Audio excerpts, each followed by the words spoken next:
அன்பிற்கினிய மக்கள், இன்று நம்முடைய பட்டிமன்ற தலைப்பு சமுதாயத்தில் யார் சிறந்தவர் என்னும் விவாதம். இந்த உலகத்தை இயங்க வைக்க முக்கியமான பங்கு யாருடையது என்பதை விளக்க நம்முடைய பேச்சாளர்கள் தயாராக உள்ளனர். முதலில் ஆசிரியர் அவர்கள் தங்களுடைய கருத்தை வழங்கலாம்.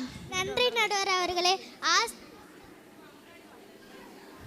ஆசிரியர்கள் இன்றி ஒரு சமுதாயம் இல்லை என்று நான் உறுதியாக கூறுவேன். மருத்துவர், காவலர், விவசாயி, தபால்காரர் இவர்களும் ஆசிரியர்களால் கல்வி கற்றுதான் சமூகத்தில் உயர்ந்தவர்களாக உள்ளனர். இவர்களை படிக்க வைத்து அவர்களின் வாழ்க்கை பாதையை அமைக்கிறவர் ஆசிரியர். எனவே ஒரு நல்ல சமூகத்திற்கான அடித்தளம் ஆசிரியரே. நன்றி. வாழ்த்துக்கள் ஆசிரியர். இப்போது காவலர் அவர்களின் கருத்தை கேட்போம். வணக்கம் நடுவர் அவர்களே. ஆசிரியர் கூறியது உண்மைதான். ஆனால் சமுதாயத்தில் ஒழுங்கையும் சட்டத்தையும் காக்கும் காவலர்கள் இல்லை என்றால் என்னாகும்?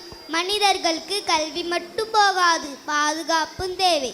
எல்லோருக்கும் பாதுகாப்பு அளிக்கிறவர்கள் நாங்களே. எனவே சமுதாயத்தில் முதன்மை காவலர் தான். நன்றாக பேசினீர்கள். இனி தபால்காரர் அவர்கள் பேசலாம். வணக்கம் நடுவர் அவர்களே. நான் ஒரு கேள்வி கேட்கின்றேன். தகவல் கிடைக்காமல் ஒரு சமூகம் இயங்க முடியுமா? தொலைக்காட்சி, இணையதளம் வந்தாலும் மனிதர்களின் உணர்வுகளை கொண்ட தகவல்களை கொண்டு செல்லும் பணியில் நாங்களும் இருக்கின்றோம். கல்வி இருக்கட்டும், பாதுகாப்பு இருக்கட்டும், ஆனால் தகவல் பரிமாற்றம் இல்லாமல் எந்த ஒன்றும் இயங்க முடியாது. எனவே சமுதாயத்திற்கான முதன்மையான சேவையே நாங்கள். நன்றி. சிறப்பான விளக்கம். இனி விவசாயி அவர்கள் பேசலாம். வணக்கம் நடுவர் அவர்களே. நான் மிக எளிய விஷயம் சொல்கிறேன். உணவில்லாமல் மனிதர்கள் வாழ முடியுமா? அனைவரும் பள்ளியில் படிக்கலாம், காவலர்கள் பாதுகாக்கலாம், தபால்காரர் தகவல் கொண்டு செல்லலாம். ஆனால் பசிக்கிற போது நீங்கள் என்ன செய்வீர்கள்? நாம் உணவில்லாமல் உயிர் வாழ முடியாது. அனைவரும் விவசாயி இல்லை என்றால் உலகமே இல்லை என்று சொல்லலாம். நன்றி. உண்மையாக கூறினீர்கள் விவசாயி அவர்களே. இனி மருத்துவர் அவர்கள் பேசலாம். வணக்கம் நடுவர்களே. நீங்கள் அனைவரும் உழைக்கும் போது நோயால் பாதிக்கப்பட்டால் உங்களை காப்பாற்றுவது யார்?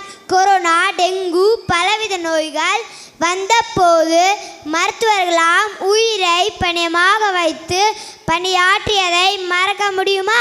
எனவே மருத்துவர் என்றால் மனித சமூகமே வாழ முடியாது. நன்றி. நீங்கள் அனைவரும் உங்களது தொழிலை சிறப்பாக விளக்கினீர்கள். உண்மையில் நாம் யாரும் ஒவ்வொருவரையும் இன்றி வாழ முடியாது.